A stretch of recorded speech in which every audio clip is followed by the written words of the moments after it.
Well, let me introduce my guest who is here with me this morning. Again, part of our monthly commitment to CHIC, the Community Health Improvement Council here in San Juan County. Kristen Santason is here. She is with the San Juan County Early Childhood Coalition.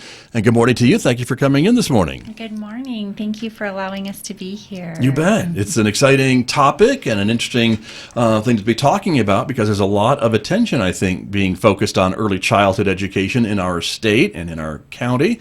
We've had numerous programs, I think, about it, and we've seen more, I think, state focus on this issue. There's now a state cabinet level early childhood education, early childhood department at the cabinet level, and certainly some more funding coming to help support early childhood efforts throughout New Mexico. And I guess that is maybe part of why this coalition exists, is to try to figure out what we need and how best to achieve it, things like that. Give us a little bit of a background. Yes. So the New Mexico Early Childhood Department supported a grant it's 2 years ago now in the making, I think, of several coalitions, which would really serve as kind of a bridge between local and state communication and advocacy work. And so the coalition's job here in San Juan County was really to establish a collaborative of community members to support children just thriving in our community, young children and families, and then support the advocacy work at the state level for what we could do to make system change within our state and our communities. I see. So this is a volunteer organization. It's a volunteer organization. We've had some fundings to sometimes offer stipends for different events and things that we have going on. Mm-hmm. But yes, it's mostly made up of a group of volunteers who just have a strong passion around tiny humans and their families and really supporting them to be healthy and thriving in our community. Right. Well, and I think the research is showing that the better these tiny humans are doing, the better they will be doing as larger adults, right? And then Absolutely. That cycle will hopefully continue in future generations too, right? Right. Yeah, we have to start writing the first language when they're tiny. So their most formative years in their development are between the ages of 0 to 3.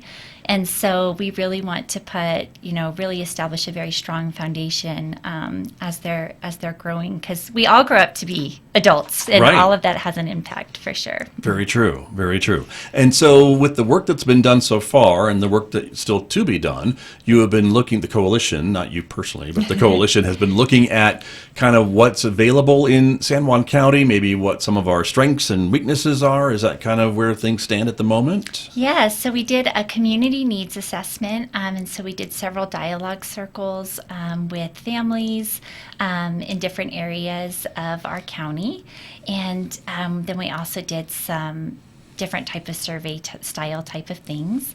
But what we found is some of the great strengths is we just have some awesome parks geographically. In Farmington, of course, if you live here, that's a great support. The rec center, the access to kind of just recreational spaces in general, to be outside the river, our proximity to Colorado and what we can do there. San Juan College just really gives a great space for families to further their education and all that the college family events that they offer and everything else that we have going on.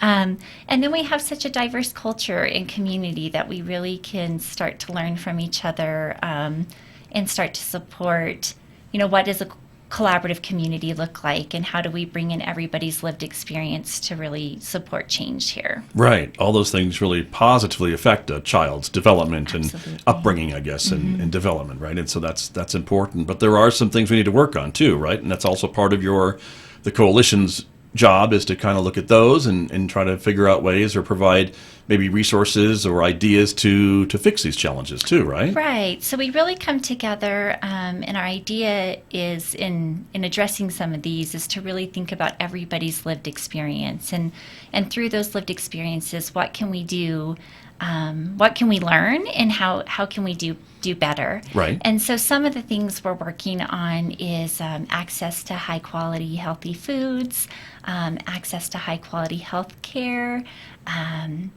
access to resources and services, and then of course just all around community outreach. What does our community need to really support young children in our community? And we really wanted families all of us kind of exist in families, and they all take on different forms, and all of us have lived experiences, professional, just normal daily living that we go through. And so the idea is for the coalition to really have a place where all voices and experiences are shared, so we can really learn from each other, and it's not an isolated group. So we really invite all community members who are invited to partake in these conversations and be a part of this process. And then we kind of take things and put them out into action and into plan into the community. I see. And that's the part of the coalition, that it is always, I guess, growing, and you're always looking for new members who want to be a part of this coalition. There's room for more folks as well then, right, to add their voice to what you're talking about. Yes. So if you're interested in ever being a part of what we have going on, we do have 2 social media pages right now, and we're working on getting some radio ads out to our tribal communities. But you can research us on social media. It's the San Juan Early Childhood Coalition, and all the contact information and just getting in touch with us. That's the easiest way, I think, to find us. Okay. And there's an event coming up in Aztec in a couple of weeks that we'll talk about in just a moment as well. But I wanted to ask you, too, about, you mentioned some of the resources that are available or maybe not so available. And, of course, we think about San Juan County, and depending on where you live in San Juan County really, I think, says a lot, too, about what resources are maybe easily available and maybe what are a little more of a challenge to maybe have access to. And if I'm in the middle of Farmington, I have access to healthy food, and I have access to a lot of maybe childcare opportunities and the library and other things, whereas if I'm out in the rural part of San Juan County, that's a little bit more difficult to get to those things. Not impossible, but difficult. And that's some of the things you're talking about. Absolutely, yes. So some things we're trying to think of is how do we take resources into communities, but also what's the feeling around accessing those resources, and how do we start to mediate that partnership so that it feels acceptable too, because sometimes we have our best intentions, but that's not always the perception. And so just making sure that people have access, but also feel really good about what they're accessing when they get to do that.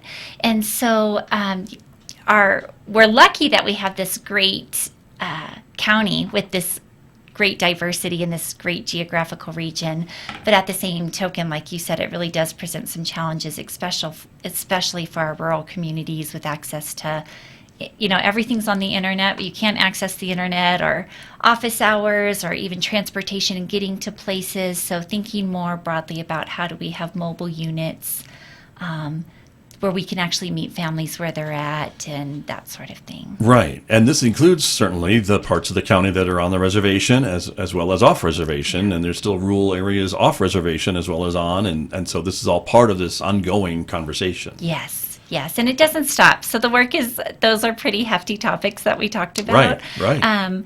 And it really will take our entire community, I think, to come together to start to kind of support this effort in making these more accessible and working for families. But it's a great start. And I think just having these open conversations where we come together in a very collaborative space is extremely helpful. Right. One of the things you also mentioned was the healthy food idea. And we know that there are a lot of kids and families who live in what we call food deserts, mm-hmm. right? They don't have close access to maybe healthier food options. And so your group was just at the Growers Market not too long ago, and that's another great example, I think, of how folks are working to get these things maybe to some of the other rural areas, because there's now a mobile Growers Market. There is the Harvest Food Hub in Farmington, and if you can get to Farmington, you have access to that food when there's not a Growers Market. And so all these other things that are kind of putting some of the pieces together to solve some of these problems, or at least make them less challenging. How's that? Yes, and SNAP, too. You can now double your SNAP benefits at the farmers market, and they always have a booth there. And that was super exciting to see for families being able to go out there. And so the excuse that healthier eating is more expensive maybe doesn't go as far when you can double your SNAP dollars at the growers market. Yes, yeah, you can get some. And great vegetables it was the first day of the growers market that we were there, but there was already some great produce out there. That's wonderful to see. Yeah. Mm-hmm. So lots of opportunities, at least in that regard. But there's still work to do. And that's part of the coalition, right? And why you all are meeting and talking, and you're working with other groups in the community. We talked before we came on the air this morning about the 100% San Juan County group, and their goals are, I think, kind of similar to some of the coalitions, right? To try to work and help children in these families. Very similar. So they have their 10 vital services, which cover all the same components we found, for areas we found in our strategic plan and our assessment. And so Barbara Tedrow runs the early childhood sector of the 100% community, and she's supporting a collaborative group within our coalition. And the coalition really is all about collaboration. So if there's any other groups that are trying to tackle things, we really encourage you to attend meetings and come together where we can work alongside and say, how could we support the tiny human part of this project? And you guys are doing part of the other, but we can really bridge those, that silo. We don't have to operate alone. We can operate in congruency with each other. Sure, that makes sense. And a lot of your funding is coming from grants. Is that kind of where most of it comes from, even though you're mostly a volunteer organization with your individuals, but it's the grant funding that is helping to support some of these initiatives? Yeah, so the New Mexico Early Childhood Department awarded the coalition a $300,000 grant. And there's more funding to come, so we're really excited that there's going to be continued opportunities. And as we get going, we know that is just a start, that we're going to need more funding in the future. And so we're hopeful to dive into other grant opportunities that will really support making these types of changes that are necessary for our community. Right. Very exciting. Now, talk to me a little bit about this event that you have planned in July, later on this month, in Aztec. You'll be at the Aztec Ruins. Yes, we're going to be at the American Indian Cultural Arts Fair on July 15th this month. And so what we do is we're having community play dates throughout the region. We were in Farmington last month, and then this month we'll be in Aztec, and we hand out play kits. So as you come and visit the fair and explore the ruins, you'll have a little play kit that will just give you some ideas of how you and your children can interact and just create some fun while you're in these spaces together, because there's no better gift we can give our kids but our presence and our time, and it goes a really long way. And so the coalition's really just trying to get out there in the communities and support these play opportunities between family members and their kids. So Aztec in July, and then look for further opportunities. Our plan is to do a play date every month. You'll find us somewhere handing out just free kits. Nice. For you to play wherever you're at. Right, and these are free, as you mentioned, and they're mostly, are they geared at younger children, or are there things in there for kids of all ages? What would you say? Yeah, I think, we focus on birth to 5 for sure, but at the farmers market we did a scavenger hunt, and we had kids of all ages doing it. One of the questions was to interview a farmer and ask him or her, how their crops are grown. And so I think anybody can kind of access their inner child and would enjoy it. So okay. we won't say you're too old. We'll give a play kit to anybody. Nobody turned away. While supplies last, yes. is what they say, right? Yes, so absolutely. There you are. And I find that there's a lot of some things, when you start to think about it, of learning opportunities when you have kids in the house and are thinking about, how to make that into maybe a fun learning, not that they're going to school or having to really struggle, but even maybe working on in the kitchen or something, or putting things together, that there are things that even some younger kids can maybe help with and be learning at the same time. Absolutely. Every moment that we respond and are present with our kids is an opportunity for learning. And so these little just moments of starting to see ourselves, it doesn't have to be what we think of traditional schooling, but really just that playful moment of engaging with our kids really is just, like I said, a very beautiful gift that we can give them in their development. Talking to them, asking them questions, being playful, creates, I call it joy juice, but creates all these good feelings in your brain that really support healthy development. Right. And you mentioned, too, that the most important years of development are is it 0 to 3, did you say? 0 to 3, uh-huh. They're like little sponges, aren't yes, they, at that time? Isn't that what yes. they're kind of absorbing everything? Everything. And we want it to be mostly positive, not negative things that they're absorbing at that age, right? Right. So we're basically creating the neural pathways that get their brain primed for learning during those first 3 years of life. And so we're starting to really teach their brain, is the world a safe place? How do I respond? Can I think, right? Can I access the higher functions of my brain? And so all of these just playful moments and engaging start to teach the brain that, this world's an okay place. When I first got here, it was a little scary coming out of the womb and into this world. Right, really bright, and a lot of noise. It's a very noisy place. Yes, and so these moments really start to establish that the world is safe, and Healthy, when we feel safe inside and we feel healthy inside, we really can access the more executive function of our brain, which is what we need for optimal learning opportunities. Right. And so by the time they hit kindergarten, they are kind of ready to go, right? And their brain has those pathways developed to try to interpret what they're learning at school. Right. Still in a fun way. It's still a foundational part. Your brain actually isn't fully developed till the age of 24. And so I've met people whose brains still aren't fully developed right. after 24, but that's another show. Yes, That's a totally another other segment. show. Yes, ma'am. But it's a foundation for sure that we start to lay, and so that way when they do start school, they at least can start to focus and regulate and do everything that's required for them in an academic environment. Right. And they can kind of think about these concepts and really try to understand them maybe a bit easier because they've had some of this earlier development. Yes, absolutely. And so that's the work that you are doing with others in the coalition. Yes, it's a community project for sure. We don't stand alone. And there are so many individuals that give of their time so willingly and so graciously, and we really couldn't do any of this without them. We have an amazing grant coordinator, Rita McGrath, who just really keeps us going and makes sure that we're moving things forward, and who does a phenomenal and a beautiful job. But you, like the others, are volunteers, right? So this has to be a Right. labor of love for all of you who are involved with the coalition. Absolutely, it's a deep passion of mine for sure. So I love tiny humans. They're my definitely my heart is there with them, and really because it's such a foundational. This is where we start. And so when we're writing this, I always say we have to write it as their first language. But when we create safe and healthy spaces for our tiny kiddos, they can really grow up and thrive. And so really supporting those efforts. Right. And I think, as I mentioned at the beginning of the program, this really is somewhat transitional and foundational change that we're hoping to bring to our state, to our communities, with these better outcomes for these tiny humans, as you say, that maybe can do better in school and understand some of these things, and then excel in their lives as they get older. This is part of what we're talking about, kind of the long game here. Absolutely. Yep. We have to invest in our. It's not.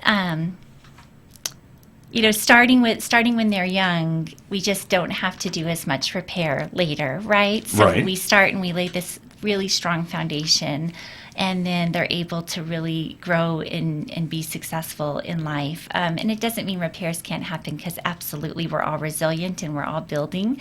But we just want to start from the very beginning with healthy practices and healthy communities. And the change that the coalition is looking for is exactly what you said, transformational. And so we are really looking for a level of depth to support the community, but also really advocate, why don't our systems work? And what are we learning from the very valuable people in our community and their lived experiences, because you guys are the experts in the community. And so really learning that and taking that to the state and saying, there's a whole bigger picture that we really need to understand, and let's look at that. And the department is super supportive in wanting to hear that. And I think New Mexico's making a lot of great changes in the field of early childhood for sure. That's wonderful. We've been talking a lot about these tiny humans, but I think, too, parents play a big role in this, or guardians, or whomever it is who's in charge of raising that child in that family. And you mentioned the term family, I think, has many different definitions. Mm-hmm. And so I think it's important that maybe parents and adults have support in these situations as well, which it sounds like they do, and maybe there's more to come for them. Yes. So I think as a parent or raising grandchildren or whatever your family dynamic looks like, you are their expert. It's a very intimate relationship when we're raising children. You know what makes them tick. You know what helps them settle. You are their expert. And so first, always just really empowering that experience and knowing that about yourself as a when you're raising children or interacting with kids. And then I think, the State Department is really trying to support extra efforts in making sure that we all understand what these developmental phases look like and the stages, and how can we be the best we can be for our kids. Right. And by providing more resources to these parents, or grandparents or whomever they are, that may help some generational changes as well, right? Yes. That the kids will grow up maybe thinking that it doesn't have to happen this way, or there's a different way to do things. Absolutely. So, and I know just things that are coming out is more access to high quality pre-K. So there's been a huge expansion across the state. Childcare, most families, the income guidelines are extremely generous. And so a lot of families are qualifying for free child care, and co-pays are waived right now, so parents don't have to pay the co-pays. And then there's going to be a big home visiting initiative that's being pushed out, which is just to really get early childhood specialists working in partnership with families from prenatal through their before their pre-academic years, before they start school. And so all of these are starting to come down the pipeline, which the coalition will always support.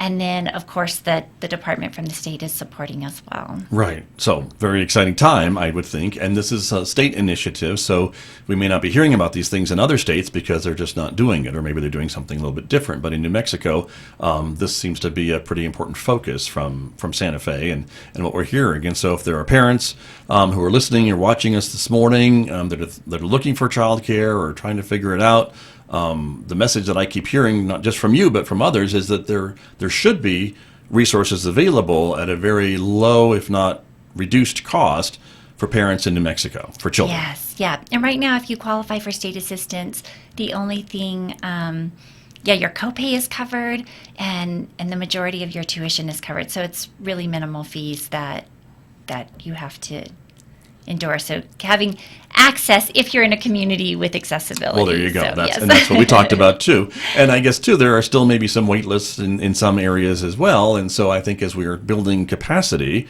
or expanding capacity, that is some of the things that we're also talking about by making it available to everyone who needs it and wants it. Yes, and different options, because some people prefer a center-based option, also having home-based option. And the department is very supportive of both. So even I know in some of our tribal lands, home-based is more preferred, with family members and neighbors and things like that. And so just offering supports of how can we establish more home-based options as well as, center-based or community program options too. Right. And these are all the things that the coalition is working towards. Yes, absolutely. Wonderful. Well, it's a big job, but we appreciate you and the folks who are working with you and the other organizations that you're working with to create better outcomes for our very tiniest humans. Oh, thank you so much for having us. We're so glad to get to share this news. And check us out if you're interested. Come see us and join our group. Indeed. Thank you, Kristen. That's Kristen Sanderson, and you'll be at the Aztec Ruins again on July 15th. Yes. For their Native American Virtual Arts Festival, I think is the name of it, right? And folks can meet you and see you and learn more about what you're doing out there at that event, and you'll be at more events throughout the each month, it sounds like. Yes, sir. Look forward to seeing everyone. Wonderful. Thanks for coming in this morning. Thank you. Good to see you. My guest this morning here representing our commitment to CHIC, the Community Health Improvement Council here on KSJE.